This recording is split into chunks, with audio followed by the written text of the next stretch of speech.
Welcome back dear student. जैसा कि आपको पता है अकाउंट्स फॉर मैनेजर जो हम ई लेक्चर सीरीज पढ़ रहे हैं उसके अंदर जो हमने लास्ट लेक्चर पढ़ा था वो क्या था आपका अकाउंटिंग फॉर मैनेजमेंट का इंट्रोडक्शंस और आपके जो यूज़र ऑफ अकाउंट्स हैं वो कैसे अकाउंटिंग प्रोसीजर या अकाउंटिंग साइकिल को फॉलो करते हैं अकाउंट्स को एनालाइज करने के लिए। अब हम इस लेक्चर के अंदर ये पढ़ेंगे कि ऑब्जेक्टिव ऑफ अकाउंटिंग होते क्या हैं और बेसिक अकाउंटिंग टर्म्स हैं क्या। तो जो फर्स्ट पार्ट है इस लेक्चर का वो है ऑब्जेक्टिव ऑफ अकाउंटिंग। जैसा कि नेम से क्लियर होता है कि हम अकाउंटिंग को जिस पर्पज़ के लिए लाए हैं वो पर्पज़ यदि अकाउंटिंग पूरा कर दे तो हम ये बोलते हैं कि अकाउंटिंग ने अपने ऑब्जेक्टिव्स को पूरा किया है। जैसा कि हम देखें यहाँ पे तो सबसे पहला ऑब्जेक्टिव है to analyse interpret communicate the accounting information, कि जो हमने अकाउंटिंग के अंदर हमने जो अकाउंटिंग साइकिल पढ़ा था कि recording with the help of journal and subsidiary book, classifying with the help of आपका किसका था लेजर, फिर summarising with the help of trial balance, फिर analysis and interpretation of financial statement जैसे ट्रेडिंग पी&एल और बैलेंस शीट था।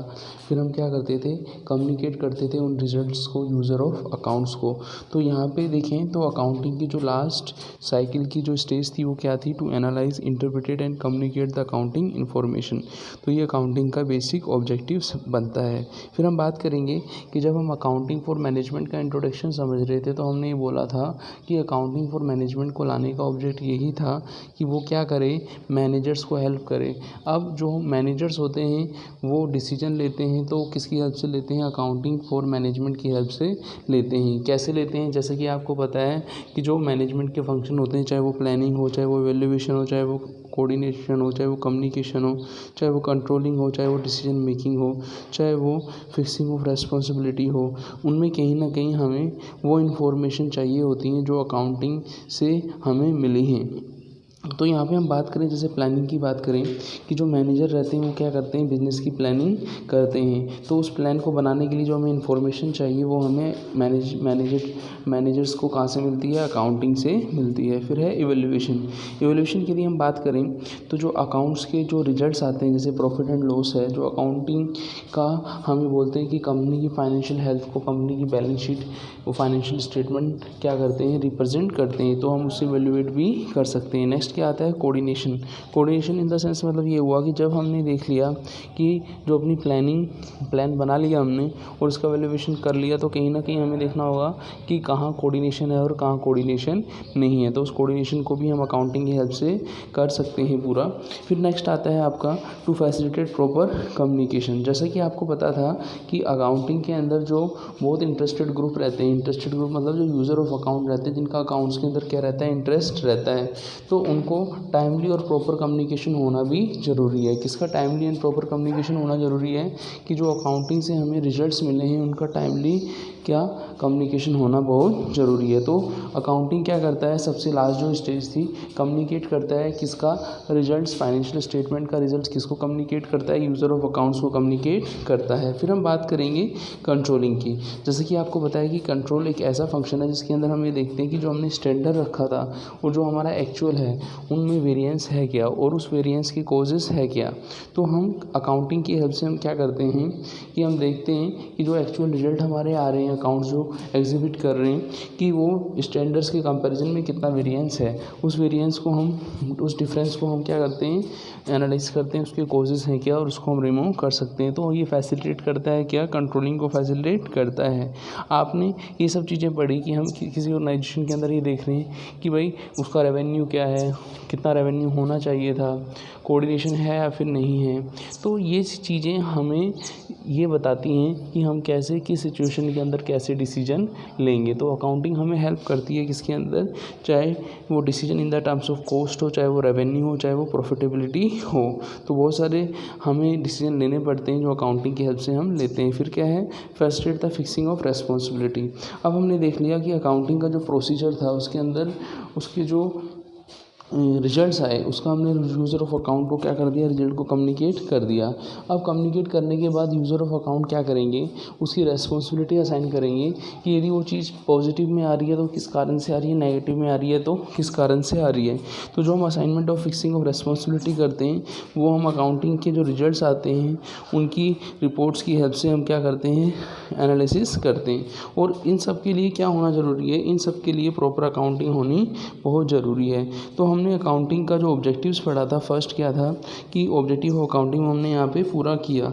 अब second topic अपना आता है बेसिक अकाउंटिंग टर्म्स, कि अकाउंटिंग के अंदर क्या क्या बेसिक चीज़ें हमें समझने की ज़रूरत है।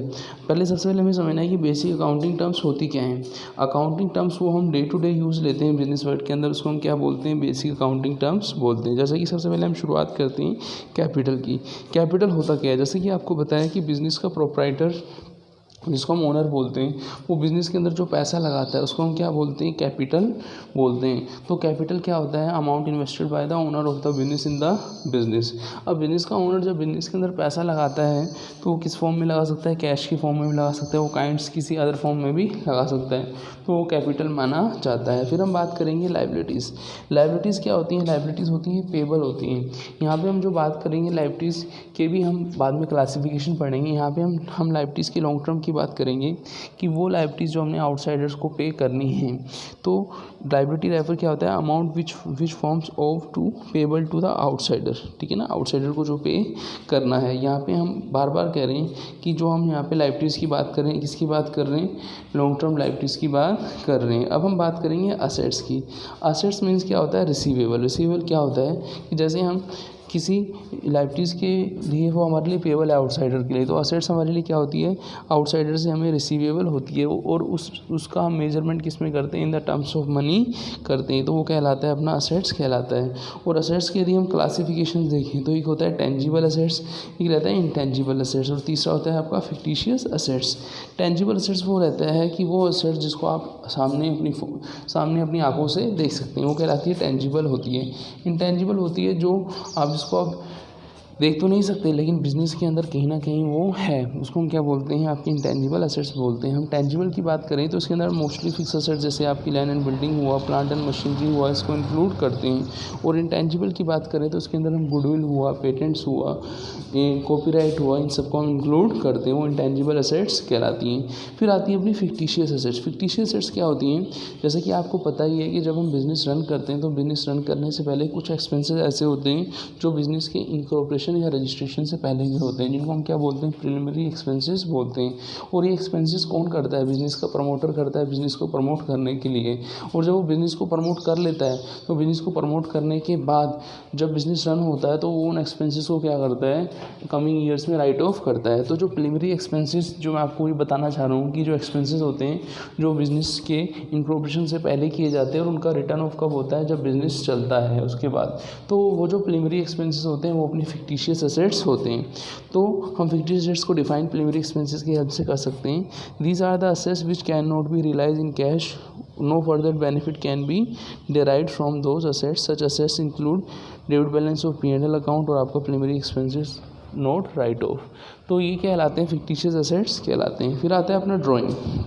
ड्राइंग क्या होता है, ड्राइंग एक तो होता है भाई पेंटिंग करना। यहाँ पे ड्राइंग्स का मीन्स है कि जो बिज़नेस का ओनर जब बिज़नेस में पैसा लगाता है तो उसको हम कैपिटल बोलते हैं, और वही ओनर बिज़नेस में अपने पर्सनल यूज़ के लिए वो पैसा निकालता है, वो कैश में भी ड्राइंग कर सकता है, विड्रॉ कर सकता है, और वो काइंड्स किसी असेट्स या किसी गुड्स की फॉर्म में भी कर सकता है। तो ड्राइंग्स क्या होता है, ड्राइंग से होता है जब बिज़नेस का प्रोप्राइटर या ओनर बिज़नेस से कुछ मनी वैल्यू या कुछ गुड्स या असेट्स बिज़नेस से अपने पर्सनल यूज़ के लिए विड्रॉ करता है, इसको हम ड्राइंग बोलते हैं। यहाँ पे हमें लिखा हुआ है drawing refer to the any cash value of the goods withdrawn by the owner of the personal use. यहाँ पे एक चीज़ समझनी होगी कि जो पर्सनल यूज़ होता है और जो बिज़नेस यूज़ होता है वहाँ पे हम ड्राइंग को यूज़ नहीं करते, क्योंकि पर्सनल यूज़ में तो हम ड्राइंग को यूज़ कर सकते हैं लेकिन बिज़नेस यूज़ में हम ड्राइंग को यूज़ नहीं कर सकते।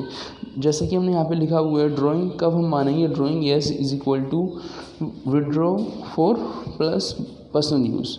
ड्राइंग नोट कंसीडर होगा कब, जब विड्रॉ किया हमने ऑफिस यूज़ के लिए किया है। तो ये चीज़ ध्यान रखनी है। इसका हम न्यूमेरिकल क्वेश्चन की हेल्प से आगे समझेंगे जब हम जनरल एंट्रीज पढ़ेंगे। यहाँ पर हमने नीचे भी लिखा है withdraw for personal use of owner drawing कहलाता है। Withdraw for personal use of owner is different from withdraw for business use.